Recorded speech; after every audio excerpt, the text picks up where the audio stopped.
Hey friends, and welcome back to your girl, and welcome to the very first tutorial of 2023. Something cute, simple, and I think that you'll enjoy. I have this cute little box book, I guess. I'm not sure, still thinking of the title. We'll get to it.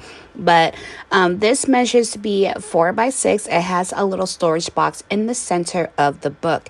And then you also have pockets on the side, so you can put like some things that are flat or some die cuts or something. If you saw my project share video, you know that chunky stuff is not it for this, but still a really cute idea, and it's very, very simple. It is using chipboard, so grab your cereal boxes or chipboard or whatever you got.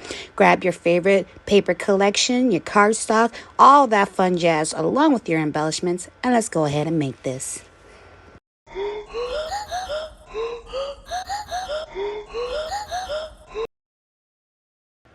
So we're going to start some things off with our chipboard. I have 2 pieces that measure 4 by 6, and then I have one that measures 1.5 by 6, and that is going to be your spine. All you need for this is one 8.5 by 11 sheet of cardstock. It fits perfectly on there. You want to make sure that you have at least 1/8 of an inch of a gap between your cover pieces and your spine, so then that way you can avoid cracking. But I already have my chipboard pieces taped and ready to go, so I'm going to go ahead and remove the tape, apply some glue, and then add it to my paper.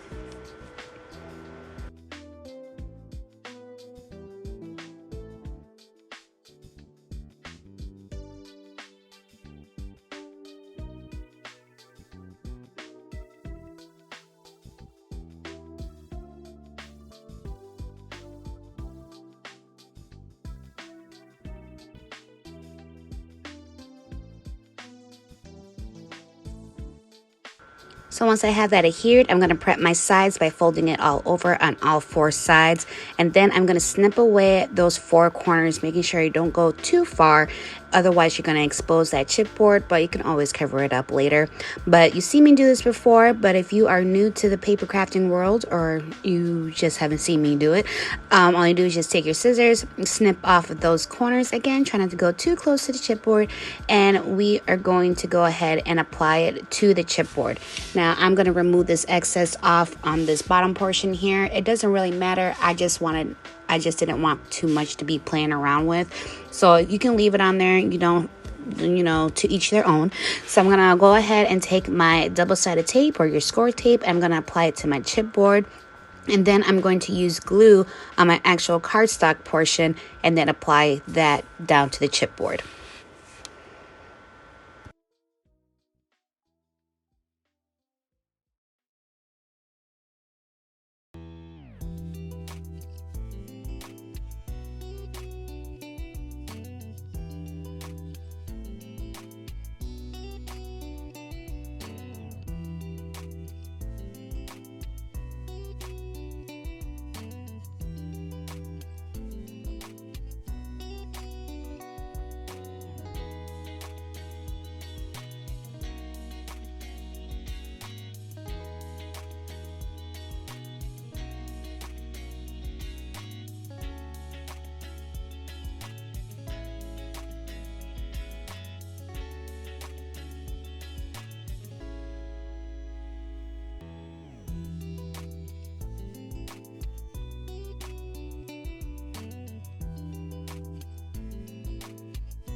Now I'm taking my bone folder and I'm applying it in those creases to prep my fold so it doesn't crack. And then I'm going to take a sheet of my decorative cardstock and I'm going to apply it on the inside first. Now mine is just a smidgen under 10 inches in width, but it is still 6 inches tall. So depending on how much of a border you want, go ahead and cut accordingly, but mine is just a little bit under 10 inches. So I did apply my tape and I'm adding some glue, and I'm going to add that on to my little book here. And then when I'm done with that, I'm going to go ahead and take my bone folder again. I'm going to smooth everything down, prep the little inside portions of the spine for the folds to make sure that everything is sitting down nicely.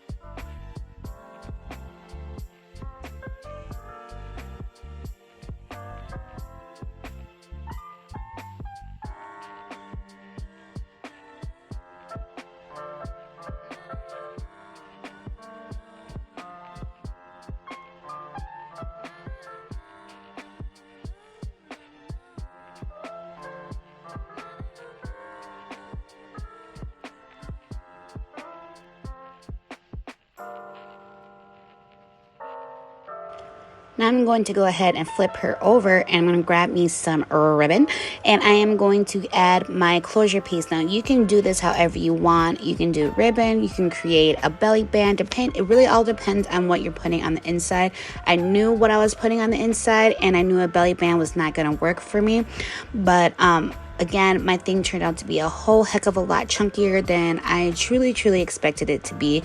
And so just make sure that you give yourself enough room. If you're using ribbon, make sure that you kind of prep what you're putting inside first before you decide to do a belly band, because you want to make sure it fits over that. So after I apply my ribbon, I'm going to go ahead and apply my cardstock on the outside and the spine.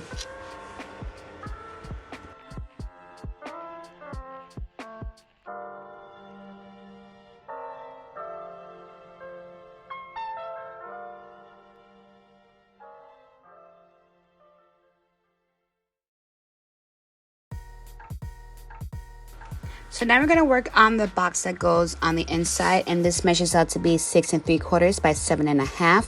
And then on the 6 3/4 side, we score at 1 1/2 on both ends, and then on the 7 1/2 side, we score at 3 4 1/2. And don't worry, that stuff's down below for you. And so I'm going to go ahead and fold up all my scoring lines and go ahead and give those a nice good crease. And then the little middle portions, those little small boxes there, you are going to just cut on the score line up to the score line to release the flaps. And I always like to take a little bit off the edges there to avoid any overhang. So what you're going to do is you are going to fold up that little small square. You're going to apply it to one of the flaps on the inside, and then you're going to apply the flap on and then close it up by applying the other flap on there. But because we are attaching this to the box, I want to put my score tape on beforehand, so that's why I just have it ready to go. You can use hot glue, you can use wet glue or whatever. I always like to use both because I want to make sure it is adhered all the way. And remember, glue does dry, tape does not.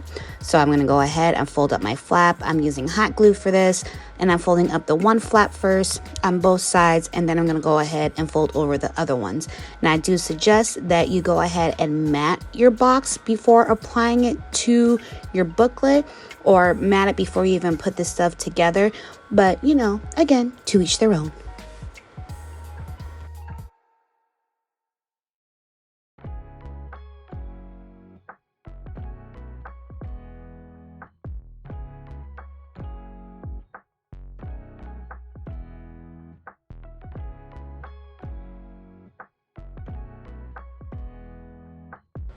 Now removing my score tape, the paper on my score tape, and then I'm going to apply some glue. I am going to lining up to the spine of the book, and I'm making sure that it is flushed to the book. So making sure that it is even the book, not higher than what it should be. So I'm holding it flush to the table and closing it up, and then I'm flipping it over to take my bone folder to make sure that it is adhered all the way.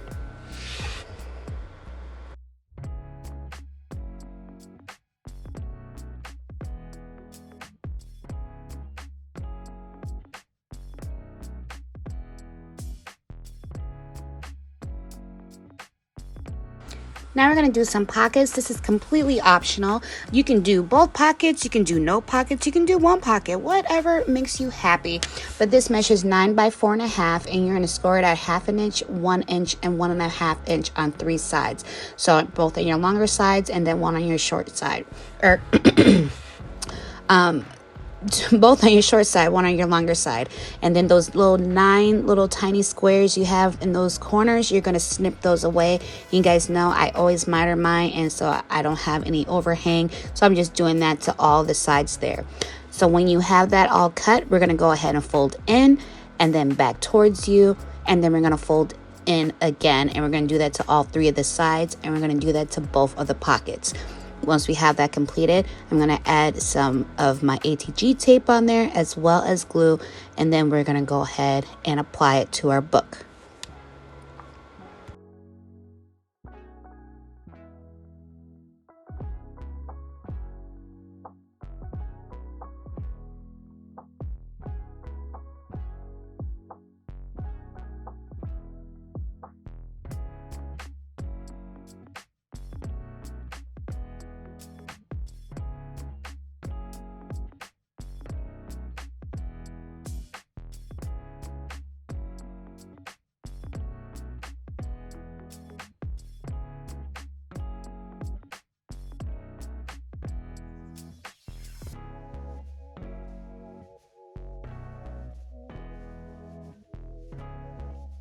Now, when you're applying this, you want to make sure that you don't go too close to the spine.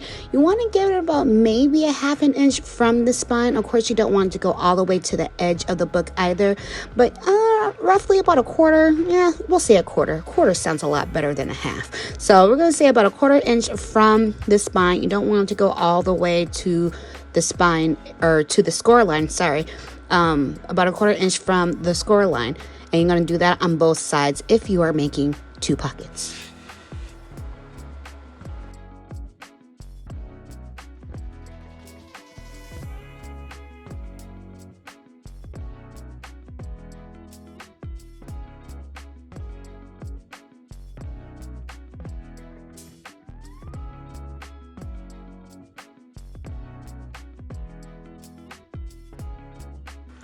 And that is it. Like, really, I told you, it is quick, it is simple, it is easy. And once you have all your stuff prepped and ready to go, like, this literally flies by.